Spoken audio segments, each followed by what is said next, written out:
O que é o principal aqui que a gente precisa fazer? Listar o nome dos passageiros. Então a gente precisa de pegar essa lista e listar esses nomes. Tem vários jeitos de fazer isso, tá? Eu vou fazer um jeito que é o mais simples aqui, que eu acredito que talvez vocês consigam pensar mais fácil em fazer desse jeito, e depois eu vou fazer de outros jeitos mais otimizados. Primeiro jeito, quero listar o nome dos passageiros. Eu posso vir aqui, criar um array, por exemplo, const names, nomes, pode ser em português, tanto faz, tá? Por exemplo, const nomes, e aí eu tenho um array que por enquanto é em branco. E o que eu preciso fazer? Pegar o nome dos passageiros. Eu posso vir aqui e fazer, por exemplo, passengers.for-ish, por exemplo. Pode ser até outra forma ainda, pode ser, por exemplo, um for. Mas eu vou fazer o for-ish mesmo, que eu acho que é mais simples para vocês, né? Então, qual que é a lista?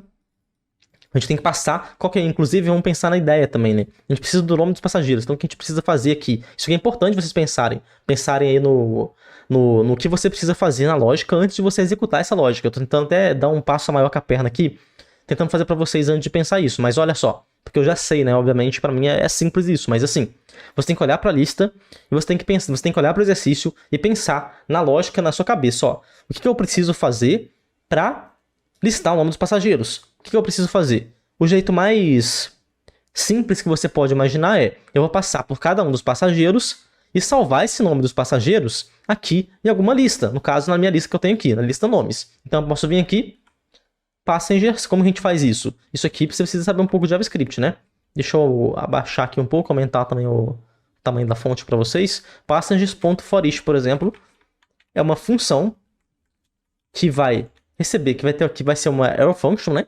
E aqui ela vai passar por dentro de cada um dos nomes e vai receber um objeto aqui, que é justamente o objeto de cada um dos passageiros, tá certo? Então, se eu fizer isso, eu posso vir aqui, nomes.push, e colocar lá, por exemplo, o objeto obj.passengerName, por exemplo. O que isso vai fazer? Ele vai passar por cada um dos objetos e pegar aqui dentro do objeto. O objeto vai ser esses objetos aqui, né? E dentro de cada objeto eu vou pegar o passengerName. Então, obj, que é o nome dessa variável, ponto passengerName. Se eu vier aqui o console.log nomes e der run, olha só, ele já tem aqui os dados, os nomes dos passageiros. Agora, isso aqui é o melhor a se fazer? Não necessariamente, né? Isso aqui é uma das formas de fazer, não é a melhor, tá? Ao invés de a gente criar um array, passar por dentro do outro e retornar esse array com esse push aqui, o que a gente pode fazer? A gente tem mais uma função que já vem das listas também, que é o map, né? Então a gente pode fazer um return list.map. E o que faz esse map? Ele basicamente pega a nossa lista e ele modifica essa lista para retornar aqui para nossa função o que a gente quiser. No caso, o que a gente quer fazer aqui? A gente quer só retornar os nomes das pessoas. Então pode vir aqui, list.map, e passar, por exemplo, aqui a gente tem o obj lá, aquele obj padrão. A gente pode retornar só obj. Qual que é o nome? PassengerName. O que isso aqui vai fazer? É a mesma coisa do de cima, né? Ele vai retornar uma lista que vai ter apenas o passengerName, né? Então, agora, se eu vier aqui e der run, tá? Ele tá rodando essa lista nome, né? Certinho.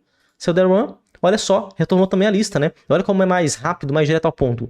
Então, por isso aqui são coisas que vai melhorando a avaliação de vocês. O que a gente pode fazer de melhor aqui ainda? A gente pode vir aqui no obj, apagar isso, fazer o destructor e passar direto o passengerName, né?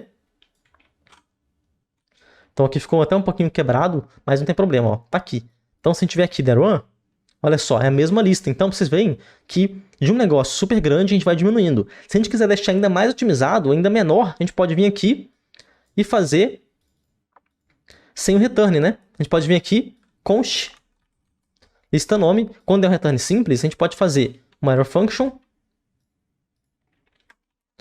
Essa arrow function não muda nada por enquanto, né? Então, só der run, tá lá. E a gente pode vir aqui, tirar essas chaves e tirar o return. Ele retorna diretamente à lista. Então, isso aqui já vai fazer pra gente a mesma coisa que o de cima fez, né? Você fazer essa manipulação de coisas aqui no JavaScript, ele mostra para o recrutador, mostra para quem estiver avaliando o seu código, que você sabe manipular o JavaScript de uma forma profissional. Então você vê como que são as coisas, né? Você entregar a resposta não necessariamente é a melhor resposta ainda, né?